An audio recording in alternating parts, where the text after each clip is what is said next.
Here we are with Eleanor Cory, longtime ACA member, past president. We have a few questions for her. And Eleanor, I'd just like you to think about last 25 years for contemporary concert music. Maybe you want to think about positive changes that you've seen and negative changes that you've seen. Oh, I think the first thing that comes to mind is diversity. I'm very excited that there's so much different kind of music happening. And it seems like it's all coexisting. I mean, you kind of think of the uptown and the downtown era and everyone was fighting. And now I think it's accepted. People are accepting. I mean, maybe I'm an optimist here. But I like the infusion of other cultures, some of the mixing of jazz and popular music in the dance, videos, these interdisciplinary things. And it seems like things are accepted more. People can have these niches, people can appreciate them. And I love the idea that music is now in these other kinds of spaces. It's not just the concert halls. And you can go and be in kind of a nightclub environment, be outdoors, be in all kinds of places. I think that's all to the good. And I think there's a generational communication that I like. I mean, I feel like the younger composers and the older ones talk more to each other. You think that's new, that younger and older people talk more? I'm not sure. I'm not sure if that's new. But I think that when there are situations that our composers are together, like panels and concerts, you just see a diversity of people. I mean, when I was first on boards, there would be mostly, what of course seemed to me then, is much older people. And then, it just seems like there's more of a mix now. I mean, I think one of the hardest things is that it's no longer true that a composer can go to graduate school, get a doctorate, and assume they're going to get a teaching job. I mean, I think that's one of the hard things. Now, young composers are doing a lot of other interesting things, and they have instant communication on websites. They almost don't, and they do find other things to do with themselves. But I think when I was growing up, that's what everybody thought they could do. And a lot of us did, and there were jobs, and I think that's too bad. The performance scene has changed over that time?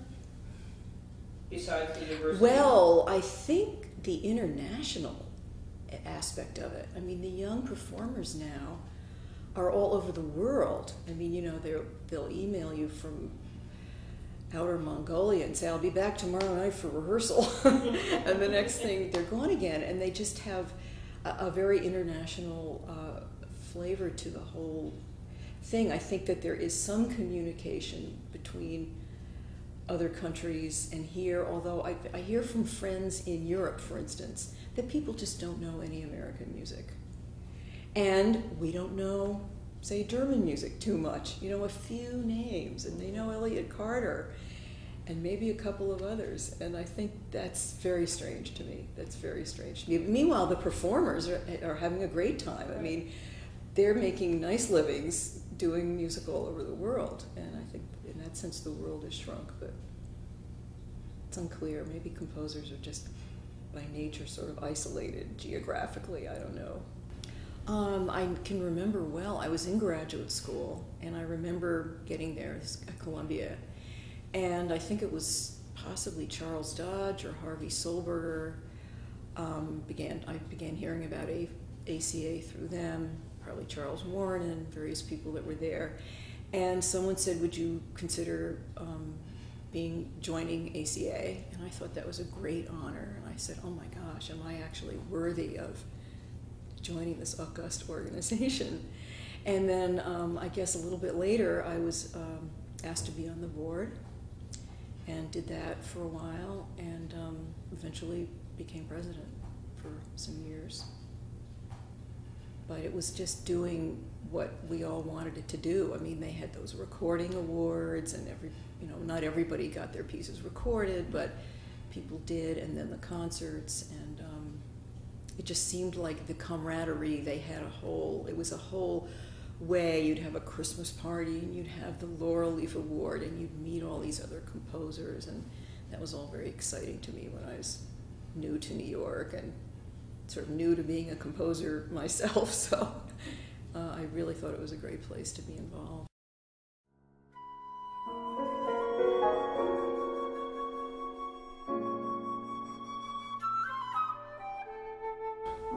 One of the things that's happened to me recently is an interest in poetry. I mean, I've always been interested in poetry, and I was always setting the poets that I came in touch with, Wallace Stevens and Rilke and Walt Whitman, Rachel Haddis,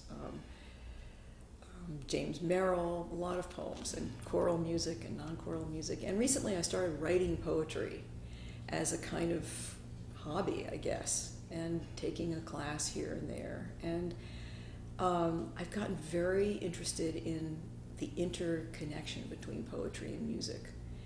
And somehow the rhythm of it, somehow the process of it is kind of like writing a piece of music, and it's really affected my music, I think, in certain ways. There's a certain, it's the music, you have the vertical and the linear, and you have to make them work like a crossword puzzle. Your chords have to fit with your melodies.